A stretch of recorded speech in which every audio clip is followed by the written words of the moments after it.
Assalamualaikum warahmatullahi wabarakatuh. Halo teman-teman semua. Perkenalkan, nama saya Niningtia Pratiwi, NIM A210190095. Saya dari Prodi Pendidikan Akuntansi Universitas Muhammadiyah Surakarta. Nah, pada video kali ini saya akan membahas mengenai vintage, dan video ini merupakan tugas proyek untuk memenuhi ulangan akhir semester mata kuliah Bank dan Lembaga Keuangan. Terima kasih, selamat menyaksikan.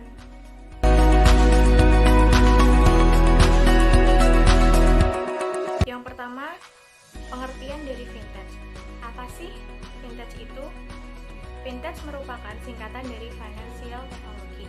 Lebih jelasnya, vintage adalah teknologi yang dibangun untuk membantu urusan finansial kita. Vintage ini hadir menjadi inovasi terbaru pada jasa keuangan. Sistem vintage ini juga memudahkan orang untuk melakukan pembayaran, mempersingkat waktu transaksi, memudahkan dalam mendapatkan dana, dan mempermudah dalam pengelolaan aset. Kehidupan kita sekarang pasti tidak dapat lepas dari vintage. Contohnya, ketika kita akan mentransfer uang kepada orang lain, maka kita dapat menggunakan aplikasi perbankan seperti m-banking. Transfernya dapat lebih cepat diterima dengan hanya menggunakan aplikasi tersebut. Coba bayangkan saja ketika vintage sudah masuk ke kehidupan kita. Sekarang untuk transfer uang pun kita bisa melakukannya di mana saja, kapan saja, selama ada internet. Vintage ini dapat digunakan melalui PC atau ponsel pintar kita yang sering kita bawa kemana-mana. Bahkan ponsel kita ini hampir menggantikan posisi dompet kita. Tidak heran jika keberadaan vintage mudah diterima oleh masyarakat. Dengan beberapa keunggulan yang ditawarkannya, vintage mampu membuat kehidupan masyarakat menjadi lebih berkualitas.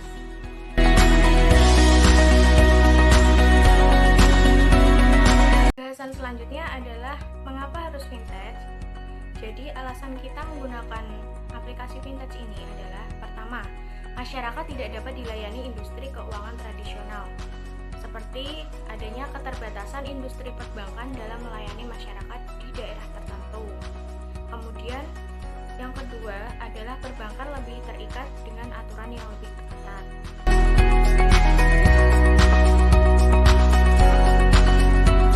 Bahasan selanjutnya adalah jenis-jenis dari vintage. Apa sih jenis-jenis dari vintage itu sendiri? Jadi, di Indonesia telah terdapat berbagai macam vintage yang hadir untuk kita. Yang pertama adalah vintage payment.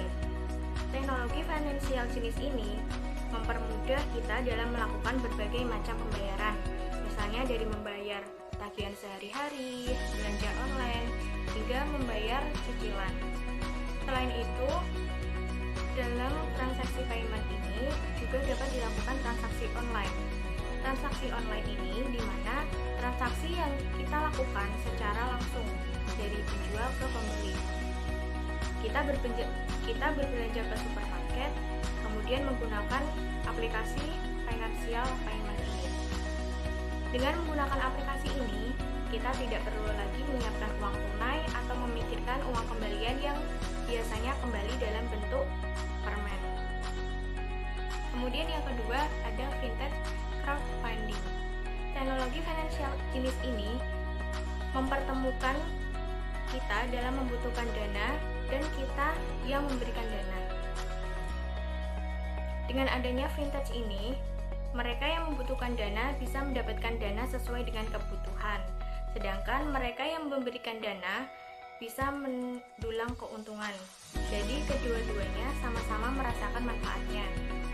Kehadiran vintage crowdfunding membuat masyarakat bisa berdonasi secara aman dan terpercaya.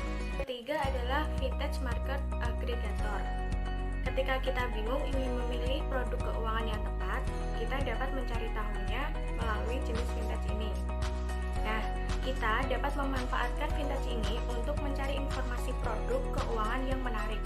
Jadi ketika di luar banyak jenis vintage yang kurang dipercaya, maka kita akan, dan mungkin banyak jenisnya, kita akan bingung. Maka kita tidak perlu khawatir karena kita dapat memanfaatkan vintage jenis market aggregator ini untuk memilih produk keuangan yang lebih menarik.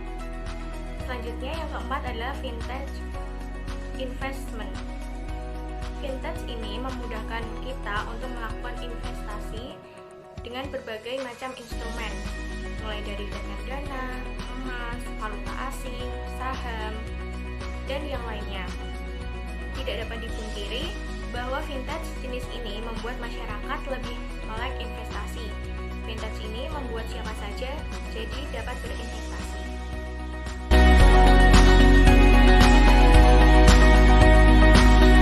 Bahasan selanjutnya adalah bagaimana perkembangan vintage di Indonesia.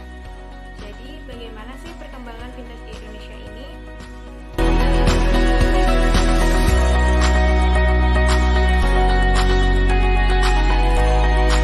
Nah, dari gambar yang telah saya tampilkan sebelumnya, dapat disimpulkan bahwa pelaku vintage di Indonesia terbagi menjadi 1. Personal or financial planning, yaitu sebesar 8,15%. Kemudian crowdfunding sebesar 8,15%, lending sebesar 17,78%, market aggregator sebesar 12,59%, payment sebesar 42,22%, dan yang lainnya sebesar 11,11%. Nah, dari presentasi tersebut dapat disimpulkan bahwa pelaku vintage di Indonesia masih dominan berbisnis payment, yaitu sebesar 43%. Kemudian disusul dengan pinjaman sebesar 17%, dan sisanya merupakan lending, crowdfunding, market aggregator, dan yang lainnya. Nah, dari besarnya potensi yang dimiliki ini, membuat vintage perlu diberikan ruang untuk tumbuh dan perlu pengaturan yang memadai mengingat resiko yang mungkin akan ditimbulkan dari penggunaan vintage ini.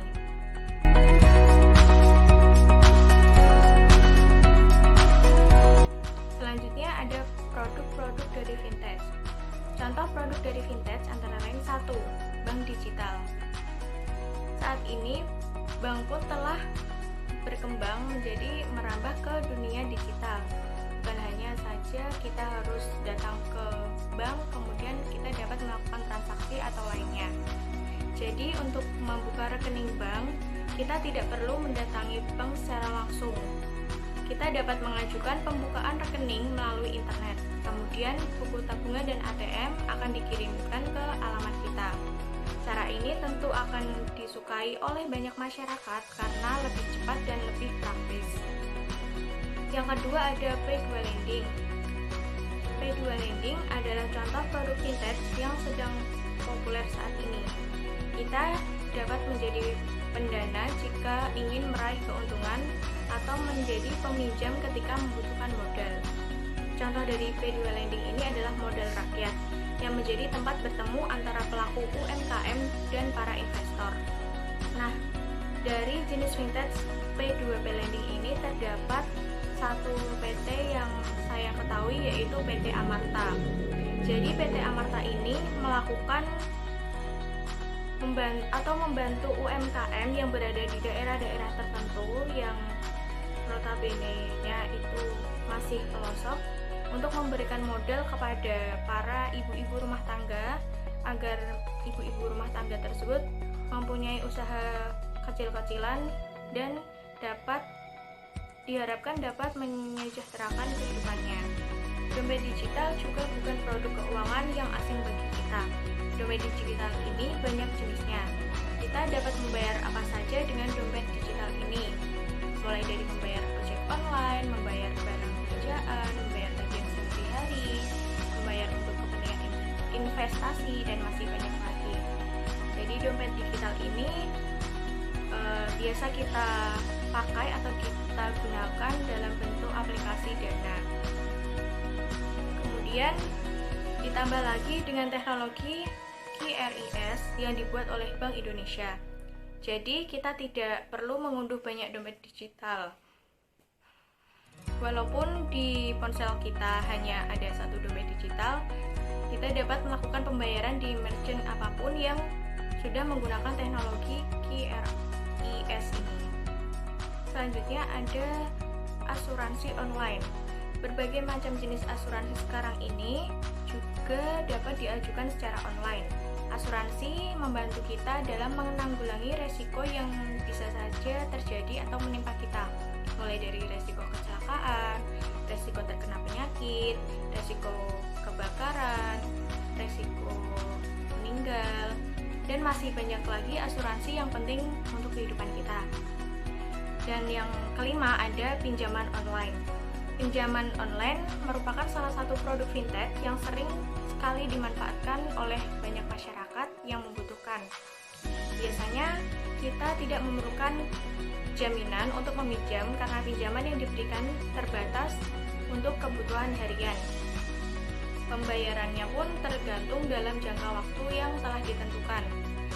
Dan pengajuan pinjamannya pun praktis dan mudah, tidak seperti ketika kita akan meminjam di bank atau lembaga keuangan lain yang tentu peraturannya lebih mengikat dan untuk penjaminnya juga lebih besar daripada pinjaman online.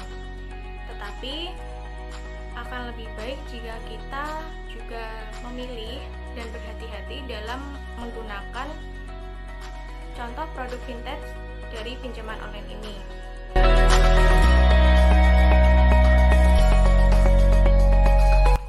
Nah, setelah penjelasan yang sebelumnya yang telah saya sampaikan, maka keuntungan dan pengaruh dari fintech ini sangat berarti dan berguna bagi kita. Jadi dapat disimpulkan bahwa manfaat dari fintech di Indonesia ini antara lain yang pertama adalah satu, meningkatkan inklusi keuangan. Manfaat pertama dari fintech ini adalah masyarakat menjadi memiliki banyak pilihan untuk produk keuangan yang dibutuhkan. Selain itu, lebih banyak pula masyarakat yang dapat menggunakan jasanya. Contohnya, sekarang untuk meminjam uang tidak harus memanfaatkan produk perbankan karena telah hadir produk pinjaman lainnya. Kemudian yang kedua adalah membuat hidup masyarakat menjadi berkualitas. Hidup masyarakat yang berkualitas ditandai dengan kemudahan yang diterima masyarakat dalam menjalankan kehidupannya.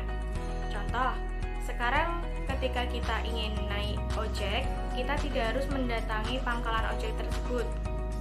Kita dapat langsung memesan ojek tersebut melalui Grab atau Gojek. Kemudian ketika kita ingin delivery makanan, kita pun tinggal memesan makanan tersebut lewat aplikasi Grab atau Gojek tersebut atau aplikasi lainnya yang berbasis online. Kemudian yang ketiga adalah pelaku bisnis mudah mendapatkan modal. Semakin banyaknya pembisnis yang lahir di Indonesia karena kemudahan untuk mendapatkan modal, maka produk pinjaman sekarang tidak hanya tersedia di bank. Pelaku bisnis bisa memanfaatkan produk pinjaman di lembaga keuangan lain dari fintech, seperti yang telah saya jelaskan tadi. Kemudian, manfaat yang selanjutnya adalah memudahkan layanan finansial. Dulu sebelum kehadiran fintech, setiap bulannya kita akan berkeliling di berbagai lokasi untuk membayar tagihan. Tentu juga akan memakan waktu dan juga tenaga. Dari kelebihan fintech ini, maka kita dapat lebih menghemat waktu dan tenaga tersebut, lebih efisien dan efektif tentunya. Jadi kesimpulan yang dapat kita ketahui dari tayang video ini adalah fintech memang membuat hidup kita menjadi lebih mudah, tetapi kita perlu juga memilih berhati-hati dan waspada dalam penggunaan fintech yang tepat dan aman bagi kita. Kemudian regulasi fintech di Indonesia termasuk ketat. Fintech tidak bisa sembarangan didirikan tanpa persetujuan dari Otoritas Jasa Keuangan atau OJK, kemudian dari Bank Indonesia dan lembaga keuangan yang berwenang lainnya. Apabila ada pelanggaran, tentu OJK atau Bank Indonesia dan lembaga keuangan lainnya tidak segan untuk memblokir fintech tersebut sehingga tidak aktif dan menyebabkan masyarakat tersebut tidak dapat menggunakan jenis fintech yang biasa dimanfaatkan. Jadi kita perlu